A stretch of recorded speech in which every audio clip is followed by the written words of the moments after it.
Yes, yes.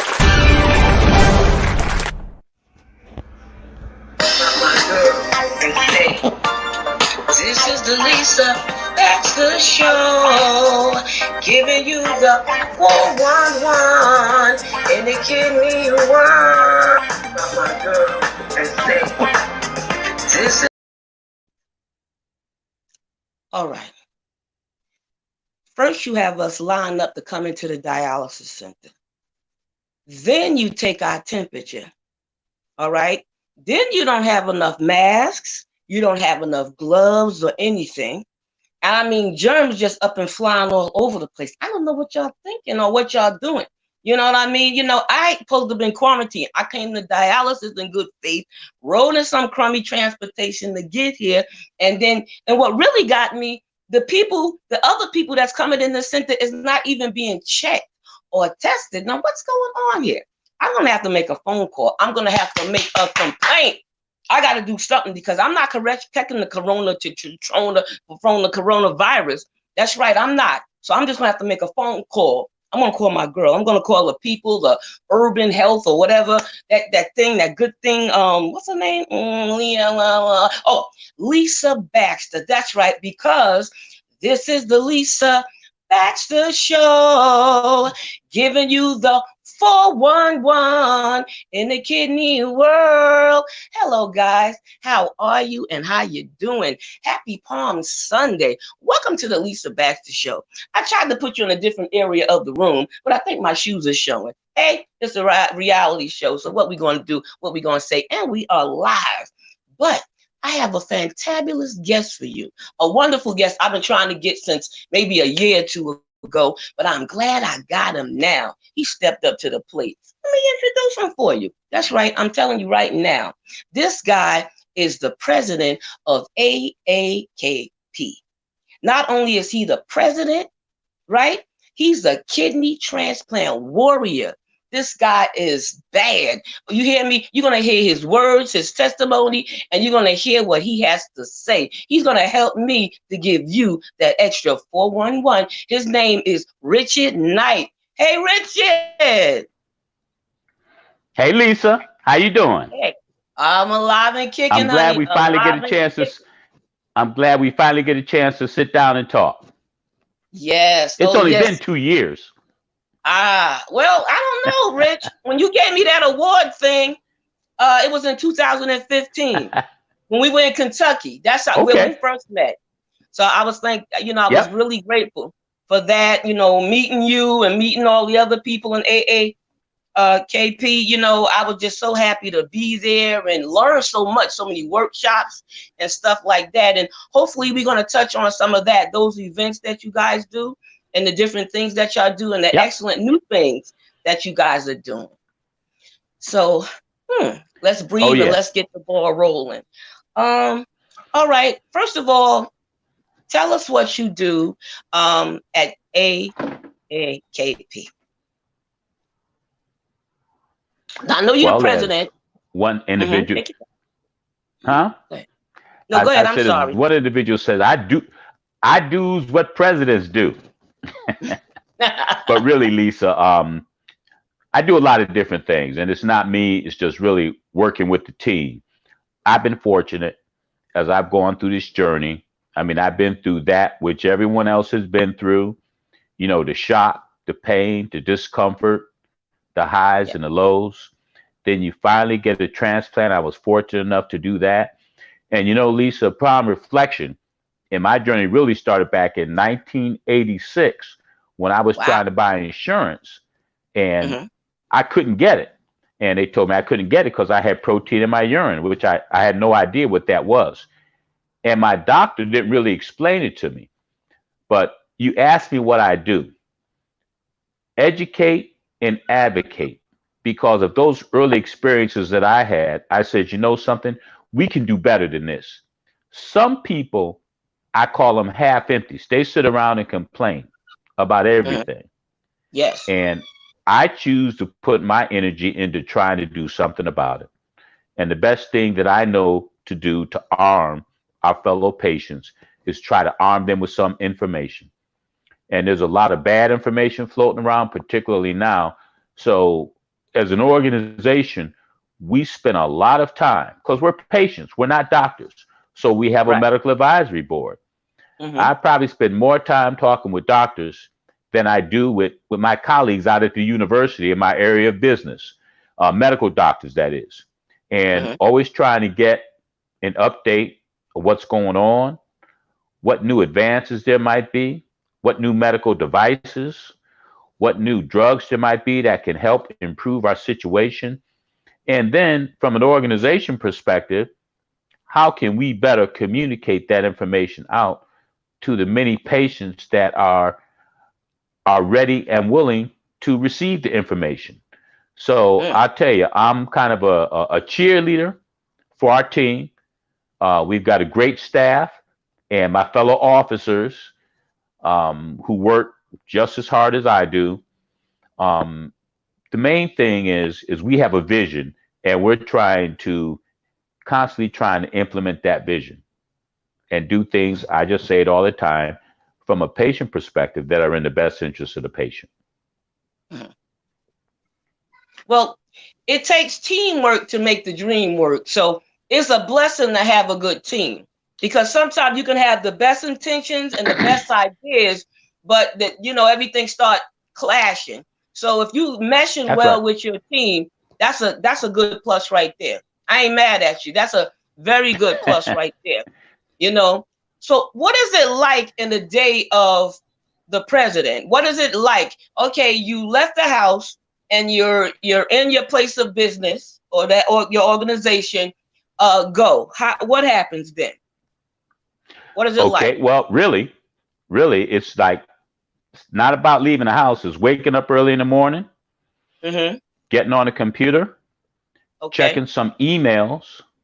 Okay. I typically have a lot of information to write. So I'm constantly researching, pulling down information, trying to get updated, as I said before, updated information. And then when Mm. I write it, quite frankly, I have to. Now, you're familiar with medical information as much as anybody.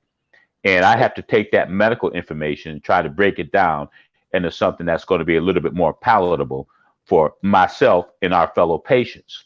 Then it's a question of a series of phone calls. We have a lot of conference calls, all the things that we do. We're not funded as some of these groups are. We don't receive funds from some of the larger organizations. We work with a lot of industry players. We're constantly talking with them, bringing them up to speed on our agenda, what we're doing, things that we can do to help them out, and they in turn help us out by sponsoring us. Then it may be Mm. a question of course, we got a lot of committees. As president, I'm on the finance committee. So we always got to stay on top of the finances, checking the financial statements. Um, Mm. I'm also on the communication committee, and we do a lot of work. Paul Conway, thankfully, is heading up our public policy committee, but I also stay involved in that. And that's an area that has people that are dedicated entirely to that. We pretty much don't deal with state issues, more or less national issues. In Mm. a day, all those things I just talked about, all of those things can take place. Wow. And Well, were you? meetings. Oh, go ahead.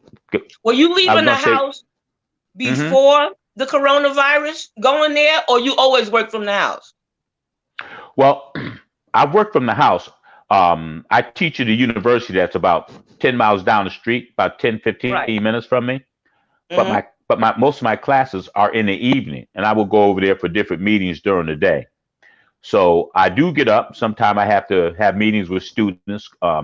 So I'll go on over there to the university. But I do like to get up and get out the house. It could be out for a walk because all Yeah. this stuff that we're doing, we still need to maintain some type of physical shape.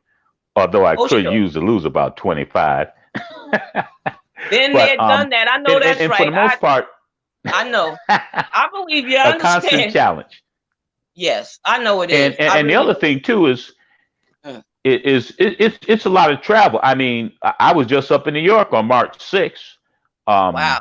and I came there from Arizona, and I was up in New York and had a good chance and had the good opportunity to be in a meeting with somebody who had been found to have the coronavirus. So I had to come back here and quarantine myself for 14 days, which I did. But again, there's a lot Thank of you. travel involved, a lot of conferences, a lot of meetings, and all those take. Anytime I go to something, I want to be prepared. We have to Of be course, prepared. of course.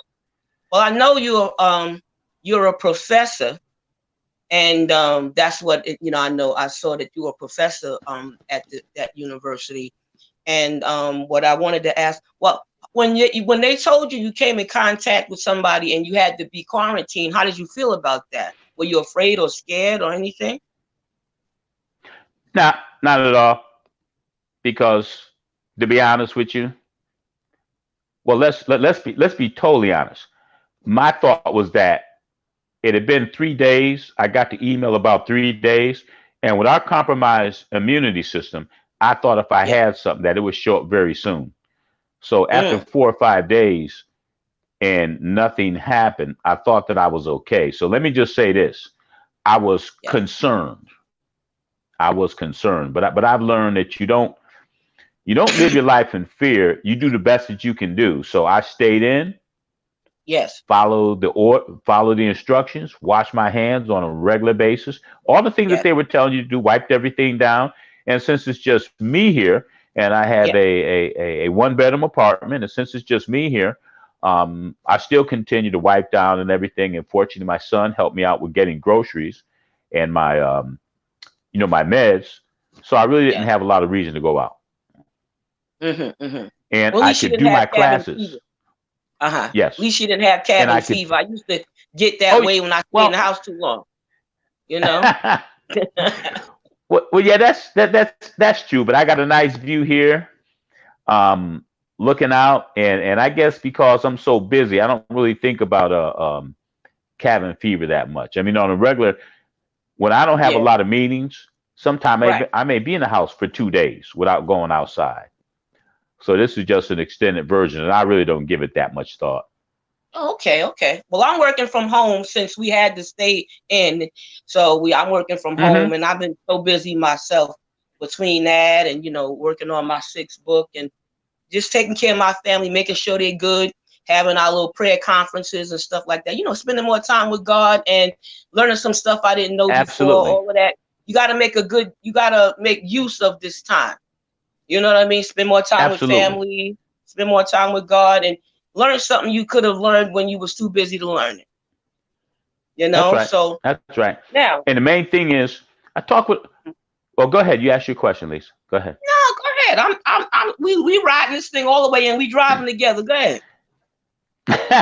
No, what I was going to tell you, one thing that I do, Lisa, is that I tend to be a positive person. And I Okay, spend a lot of time, I don't spend a lot of time dwelling on the negative. good. This coronavirus is a very good example. We have our leaders pointing fingers at each other. And I say that's Wow, not really relevant. We need to focus on what we need to do to move forward and get out of this situation. I'm that's right. particularly concerned about African Americans. We don't have some of the support that we should have. Mm, Our health overall, forget kidney issues, but overall, people have weight, diabetes, heart issues, things of that nature is not good.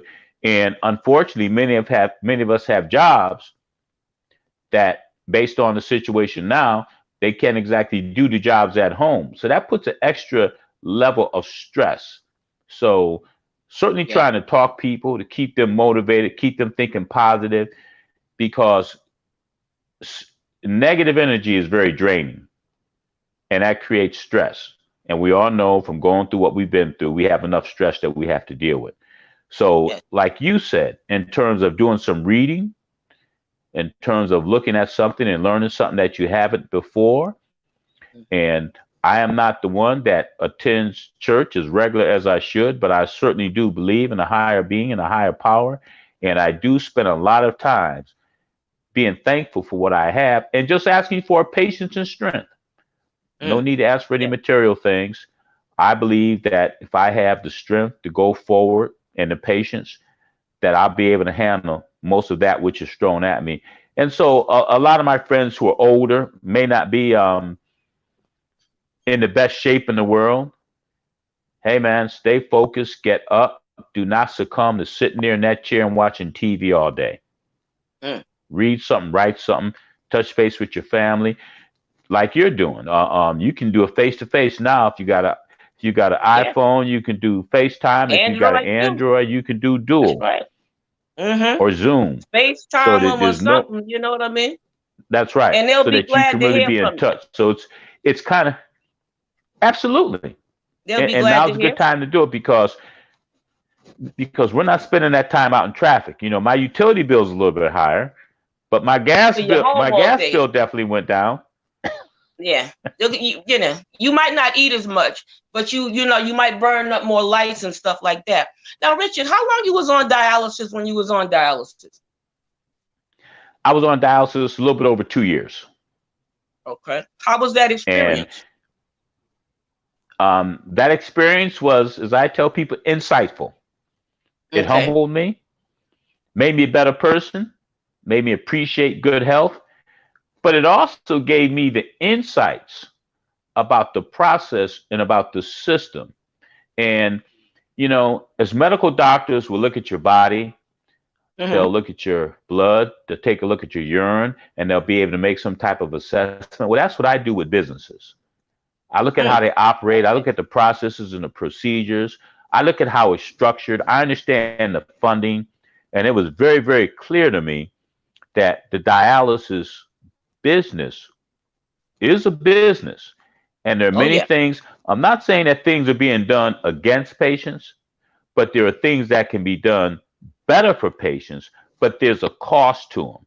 So Sure. if we accept certain things, then that's what we'll get. Mm. You know, you've been Yeah. around the system and you've got many friends. And I always tell people, everybody doesn't want to go home and everybody shouldn't be at home. But the point is, the patient should have the choice. Of course. That's the point.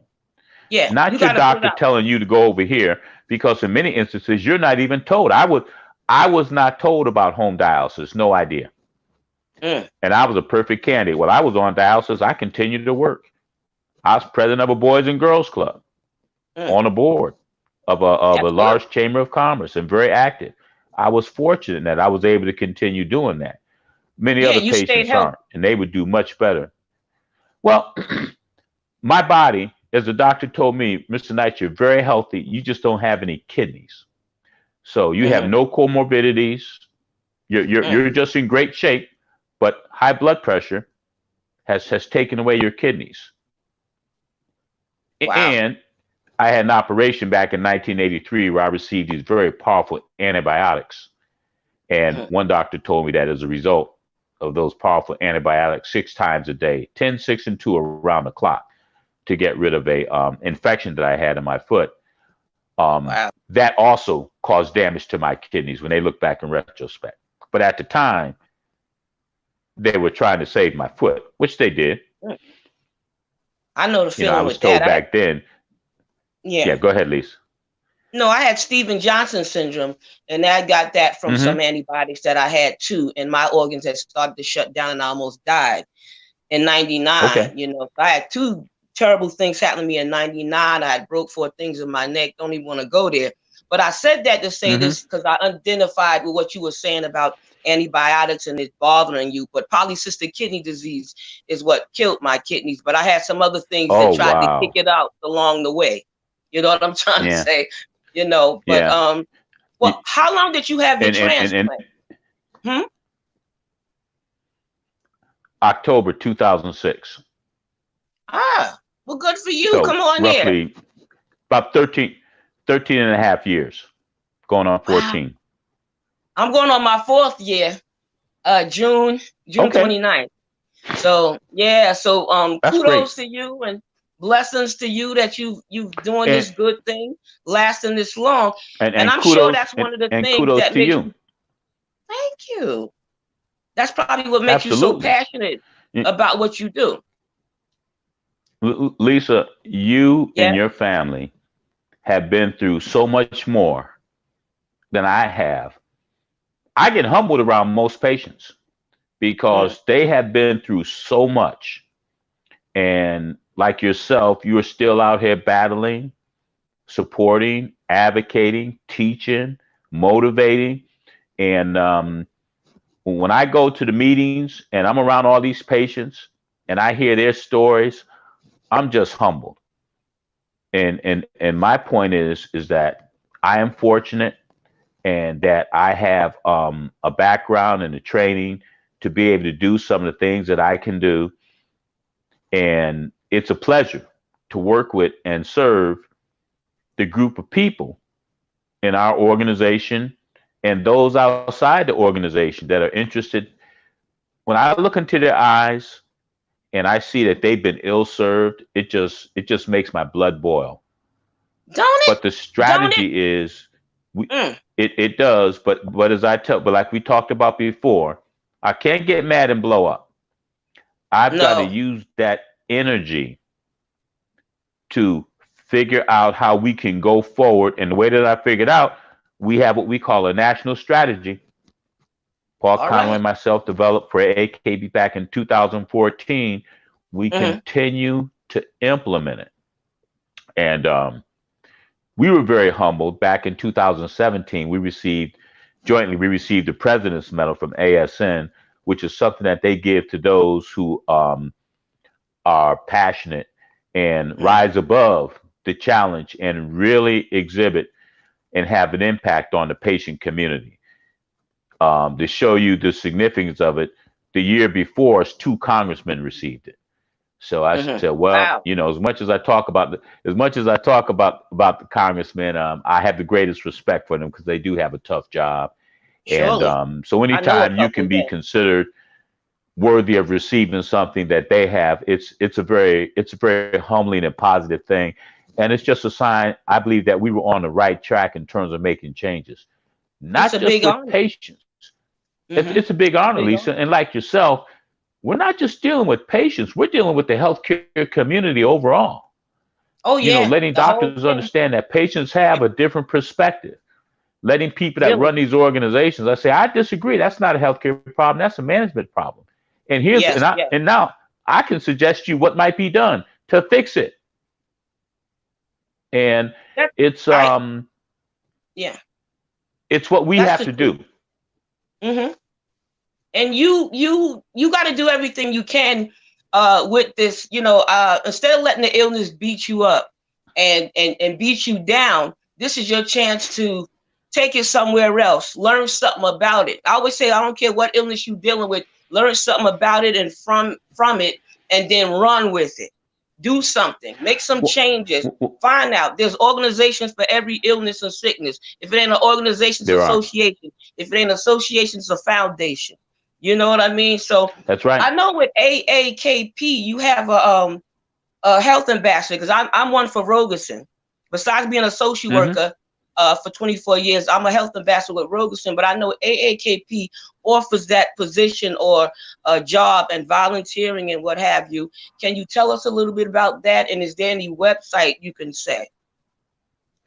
Well, if you go to AAKP's website and go to Mm-hmm. the page on ambassador, there's a page on the ambassador program. And essentially, what that is, Lisa, is we have a number of patients that want to be more engaged. And we came up with a program where we brought them into the fold. They're involved in our national strategy. And I think now we probably have about 150 of them. Wow. And we have them in each state. And we also have them in other countries, India and several other countries overseas, because there's a lot of Impressive. things going on overseas, and we're continuing to expand our reach. But one thing that legislators respond to is numbers. Last week, as a matter of fact, we had over 500 letters that were sent up to Capitol Hill. We were involved in a virtual Hill Day. So we pick Mm. issues and we have these ambassadors participate virtually. They can write letters, they can post, they can use Twitter. And then locally, we have some ambassadors that start support groups. They provide Excellent. knowledge and education. They may visit a dialysis center. Mm-hmm. We've got some good friend of mine, Toronto, has a support group that deals with veterans.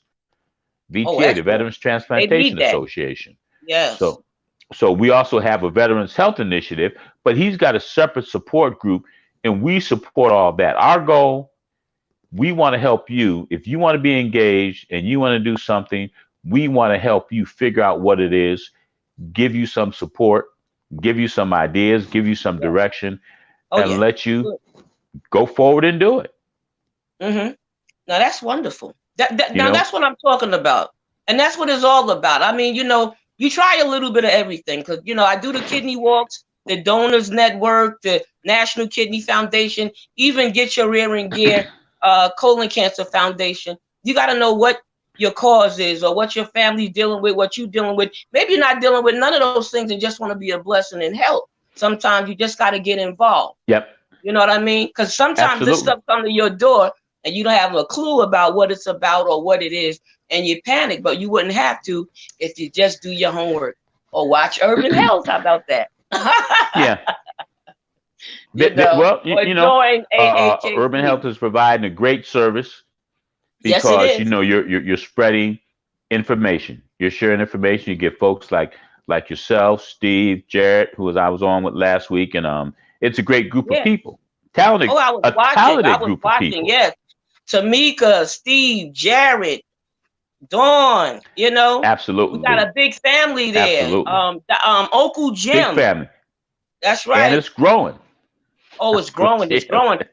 I'm trying to think in my head so I don't forget anything anybody because we really are a family and it was bigger and then it got like this and it got even bigger, but it's powerful. No matter what size we are, we're powerful and we something to reckon with. You know what I'm saying? So, to That's right. God be the Sharing total glory. information, Yeah, yeah, and uh, yeah, go ahead. I want to emphasize this.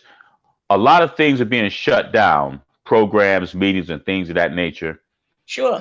We're going to have a global summit. As a matter of fact, on May 1st, we're going to have hyperkalemia day, high potassium day, and we're doing Mm, that virtually. So we have an wow. awareness program going on. Again, Love it. COVID-19 is here, but we still need to be educated and understand different things. And we decided to focus on potassium because that's something very subtle. People don't know about it, but we know if you have too much of it, it can certainly be detrimental to you and Oh yeah, ultimately have an impact on your heart. So we're doing definitely. that on May 1st, and it's going to be virtually. Then on May 8th through the 10th, I believe, we're having our global summit. We're going to continue to do that. We'll have speakers. It'll be we'll have it posted, and people will be Yeah. able to call in and ask questions. And again, it's going to be broadcast. Last year was broadcast to 52 countries, and we Wow. look to exceed that number this year. I love And it. with this virus that's going on, this is something. I mean, because that's a global pandemic, so it really fits into the Yeah. theme of It a fits right global in. summit, so that we can talk Mhm. about that and what Wow. we could Yes. and what we Well, should be doing. yes. So we're going to continue to educate. Wow. And you Just got to just do going that. I'm to glad you're doing that virtual. too. Yep. Yes. Yes. You guys are powerful. You know what I mean? Powerful. Now, talk about some of the classes when you had everybody come. When we met in Tennessee, and then you just had something where Urban Health had got awarded. Tell us a little bit about that. When is the next one? And so people may want to join or come or prepare if we still going or having it. God help us all. Are you? I think you may be referring to our annual national patient meeting. Yeah, That's that's going to it. be in that's going to be in September. Right. That's going to be at the Omni Showroom in Washington D.C. It's an Uh-huh. election here. We're holding it in D.C. again, and Wow. I'll tell you this, and you can certainly help us. Um, we're con- Sure. we're making certain we generally do things in a 2 month window, so that's in September. So we'll be looking in July to see the status of that, and if we need to change it to something Sure. virtual, we will. We're hoping that the situation will be resolved enough so that we can actually be in a position of hosting it. And we Hmm. plan on having a lot of patients from DC and Baltimore. I'm out trying to work these dialysis facilities because we will even rent a bus if I get enough of them at a facility and bring them to this meeting, Wow. because it's very important that I these love it. patients in dialysis get access to education and information. I Yes. always tell Yes. people you need to learn what you learn, because once you go into the dialysis facility, for a number of reasons, your education process generally stops. You're dealing with so many issues, and one of them, you and I both know, you deal with depression, you deal with Yes. cognitive impairment. Mm-hmm. But back to the session, we're going to have a number of relevant topics. And again, the topics will be based on what's going on. Certainly, there's going to be an update on what's going on with this COVID virus and what we can do to better Yes. position ourselves. And also, Yes. we'll be talking about, in the backdrop, we have the president's executive order that really focuses on, and I don't even like to use the word executive order. I like to use the word, it's a set of conditions that have been Mm-hmm. proposed so that Yes. we can increase and improve patient outcomes, Yes. early identification of this disease, offering patients the chance to get more transplants, do home dialysis, trying to eradicate the disease by going upstream. By the Yes. time we get to dialysis, there are so many things that can be done beforehand. Early Yes. identification, slow the progression, educate the patient is what we need to be looking at. Teach them about Yes. the different modalities that are available to them. And if they have brothers and sisters, why not look at a preemptive transplant? And someone said, well, Richard, they don't do that. I said, why not? Why wouldn't you do a preemptive transplant? There's no rule that you have to go on dialysis. That may No. be an industry rule, but that's not a patient rule. So No. if we It's have a not. choice, and it's important, patients, part of being educated is understanding what's in your best interest. And you That's can right. have all the respect in the world for anyone. But if you have a brother or sister, a cousin, or somebody that's willing to donate a kidney to you, and you're clearly headed towards dialysis, and you can avoid going on dialysis, and say maybe your doctor isn't that keen on that, then I'm going to check with someone else. I want to Yeah. make certain that I've Yes. explored every single possibility. And I will tell people, if you have everybody's everybody's not good at everything. No. And a lot of times it's a judgment call. And if I see somebody and they have an opportunity to get a preemptive transplant, I would say you really need to explore that, because if you don't have to go on dialysis, don't do it. You can continue to work, you can continue to maintain a quality of life. And you, Lisa, with your experience, you know all the things that happen, better than most. You know all the things that happen to you on dialysis. Some of it could be I prevented. know. Yes. So, It sure could. It really could. so yep. So, in addition to the educate, we've got to do the advocacy piece where we get up and we educate the staff for the various congressmen and senators, because in many Yeah. instances they're just told information that is just Yes. patently not in the best interest of patients. Yeah. Yeah. Legislation is passed where they would take away our basic choices, under the guise of, well, you're not doing it for us. You're doing it so you can have a steady stream of patients at a facility, Yeah. which helps Yes. them solidify projections of the numbers. And we're more than Mm. numbers, we're people. Yes. And it's You very important. yes. Go You ahead, have Lisa. to you have to my heart goes out to the community, because there's all this stuff about dialysis and they see the dialysis in the community, but a lot of people walk past it but don't know what it is. They don't know anything about it. And then you got the people inside the dialysis centers, they don't know about iPro or any of the other places, Urban Health or AKP, because they never got the paper or the poster or the flyer That's or right. the pamphlet. So we got to get it out to the community, and we got to get it in the center, and then we got to get the families involved, because all of that helps the patient. The patient deal with so much stuff, got so much going on. You might have the ball on this end, but drop it over there. So, and my hat's off to you, because you guys are doing a great job for so many years. You know what I mean? Y'all been around for a long time. You had a celebration and a birthday and all of that with the program. And Well, I think that's just you, excellent. you, one of the keys is we have a tremendous staff. Diana Klein's our executive director. She's Oh, been with the organization for 15 years. Wow. Valerie Gonzalez has been there 14, going on 15 years. So, I mean, Mm-hmm. it's a real tribute to them that even during the lean times, they committed. We have Erin Kayla, who recently joined us, has spent 13 years with NKF. Now she's come over to work I with know us and her, brought yes. that Mm-hmm. experience with us. So we're just very fortunate to have such a strong team. Paul Conway was past president. Many times the past presidents disengaged. He has remained as engaged as he did when he was president. We've got our secretary, Ed Hickey, who's a veteran in terms of the military and a veteran of Capitol Hill. Dan Abel, who is an excellent vice president that supports our effort.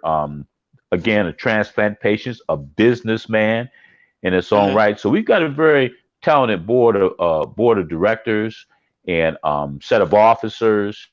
Sound like Jenny an excellent Kitson, who's team. been in the industry for quite a while. Mm-hmm. So it's a good Wow. team, and we just have to sometimes we have to check ourselves, stay focused, stay the course, Sure. because there's so many things that need to be done. Yeah. So I remember we Dave have White to also. always. Mm-hmm. Oh, Dave White, kidney warrior extraordinaire, Oh um, yeah. Our buddy, good our friend. friend, right? I, Yes. I met Dave many years ago. We started out with the PAC and was able to talk with him and get him engaged with our board of directors. And Wow. just a good friend, excellent guy, and really Oh, excellent. in his own right, just went I work off. with him And now at Rogerson. you know, We were friends I too, was going to say like up you at said. Rogerson, doing a great Yeah. job. So Mm-hmm. I said, Yeah. y'all got a good one there. Y'all got a good one Yeah. there. You ain't got to tell me. I know him well. Now, who would you give a shout out to? I'm gonna end the show. We got another show after. A nice hot burning show coming Okay. up. Woohoo! Y'all stay tuned. Hey, Lisa, I Yes, appreciate you yes. allowing me to spend some time with you this evening. No, I appreciate that. No, but do you have anybody you want to give any special shout out to, or anything you want to say before I let you go? Anything we missed? Anything you want to show? No, we've covered it all. I just want people to stay positive, to stay focused, Mm-hmm. to stay engaged, to Yes. continue to educate themselves. And even though times may be a little bit difficult, if you look at that cup, always think half full as opposed to half empty. And Mm-hmm. I'm just going to say, go on our website, join us. It's a free membership, and we'd be happy to have you. Wow. Woo! Well, I thank you, Mr. President. I truly thank you. You're doing an excellent, fantabulous job. And I just appreciate you coming on here, being a good friend, and just always being a blast. I ain't mad at you here. Thank you, Lisa. My pleasure. My pleasure. Enjoy your night, enjoy your evening, and thank you. You do likewise. Be good and be safe out there. Absolutely, absolutely. Bless All your right. life. Okay, good night. Well, guys, you have heard it. I had to bring it to you. Didn't I tell you he'd bring it?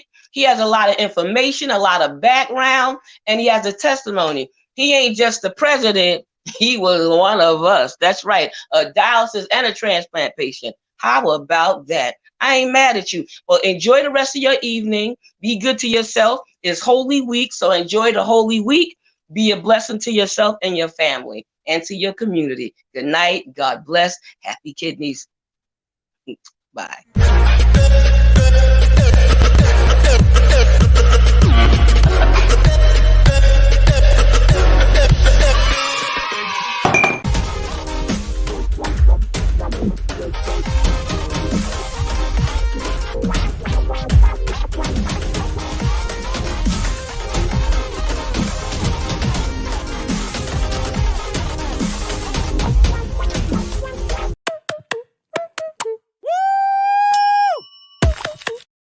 Y'all ready for this?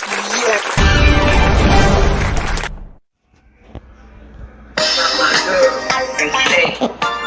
This is the Lisa Baxter Show, giving you the 411 in the kidney one. My girl, and say, this is